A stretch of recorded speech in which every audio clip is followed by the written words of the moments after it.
بسم اللہ الرحمن الرحیم۔ لاسٹ سبق یہاں تک ہو چکا تھا، اب اذان کا بیان چل رہا ہے، تو بنے رہیں۔ اذان کے فضیلت کے بارے میں یہاں پہ کچھ سوال دیا گیا ہے، اس کو آپ سمجھیں۔ سوال: اذان کے کیا معنی ہے؟ جواب: اذان کے معنی خبر دینے کے ہیں، لیکن شریعت میں خاص نمازوں کے لیے خاص الفاظ کی خبر کرنے کو اذان کہتے ہیں۔ اذان کے الفاظ تعلیمالاسلام حصہ اول میں لکھے جا چکے ہیں۔ آپ نے اذان کے الفاظ کو حصہ اول میں پڑھ چکا ہے۔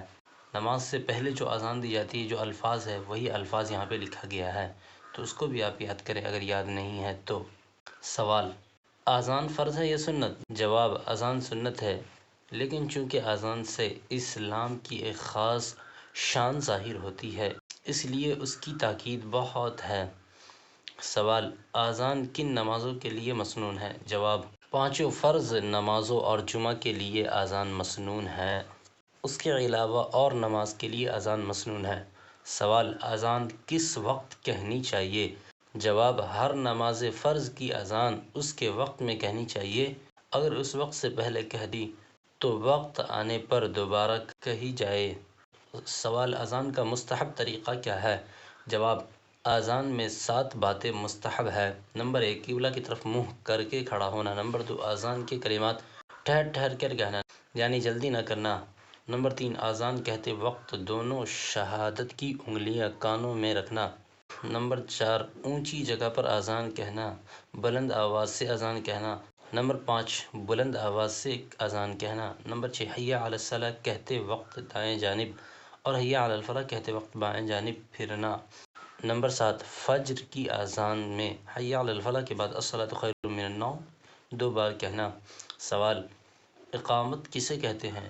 جواب: فرض نماز شروع کرتے وقت یہی کلمات جو اذان کے ہے کہے جاتے ہیں، مگر حی علی الفلاح کے بعد اقامت میں قد قامت الصلاۃ 2 مرتبہ اذان کے کلموں کے ذریعے کہا جاتا ہے۔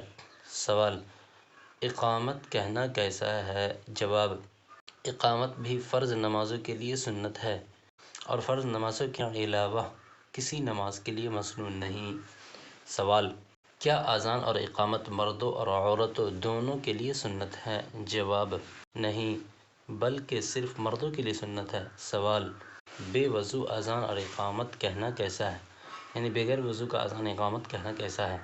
جواب: اذان میں وضو کہنا جائز ہے، مگر اس کی اعادت کر لینا برا ہے، اور اقامت بے وضو مکروہ ہے۔ سوال: اگر کسی وقت کوئی شخص اپنی جگہ میں فرض نماز پڑھ لے تو اذان اور اقامت کہے یا نہیں؟ جواب: محلہ کی مسجد کی اذان اور اقامت کافی ہے، لیکن کہہ لے تو اچھا ہے۔ سوال: مسافر حالت سفر میں اذان و اقامت کہے یا نہیں؟ جواب: ہاں، وقت سفر میں جب آبادی سے باہر ہو اور اذان و اقامت دونوں کہنی چاہیے، لیکن اذان نہ کہے، صرف اقامت کہہ لے تو کوئی مضائقہ نہیں۔ دونوں کو چھوڑ دینا مکروہ ہے، یعنی سفر میں ہے، وہاں پہ کوئی راستہ نہیں ہے کہ وہ اذان دے سکے، تو اس صورت میں وہ اقامت کر لے۔ اگر اقامت بھی نہیں کرے گا تو یہاں پہ مکروہ ہو جائے گا، تو اقامت کرنا ضروری ہوگا۔ سوال: اذان ایک شخص کہے اور اقامت دوسرے کہے تو جائز ہے یا نہیں؟ جواب: اذان کہنے والا موجود نہ ہو یا موجود ہو مگر دوسرے شخص کی اقامت سے ناراض ہو تو جائز ہے، لیکن اگر اس کو ناخوشی ہو تو مکروہ ہے۔ سوال: اذان کے بعد کتنی دیر ٹھہرنا اقامت کہنی چاہیے؟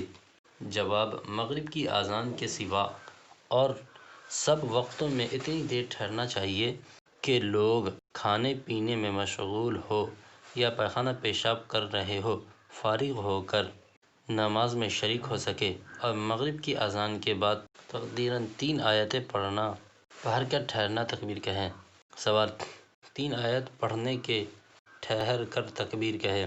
سوال: اذان اور اقامت کی انابت کسے کہتے ہیں اور اس کا کیا حکم ہے؟ جواب: اذان اور اقامت کی اجابت مستحب ہے۔ یہی اجابت سے مراد یہ ہے کہ سنت والے بھی وہی کلمات کہتے جائے جو مؤذن یا مکبر کہتا ہے، مگر حی علی الصلاۃ اور حی علی الفلاح سن کر لا حول ولا قوۃ الا باللہ کہنا چاہیے۔ فجر اذان میں الصلاۃ خیر من النوم سن کر صدقت و برکت کہنا چاہیے۔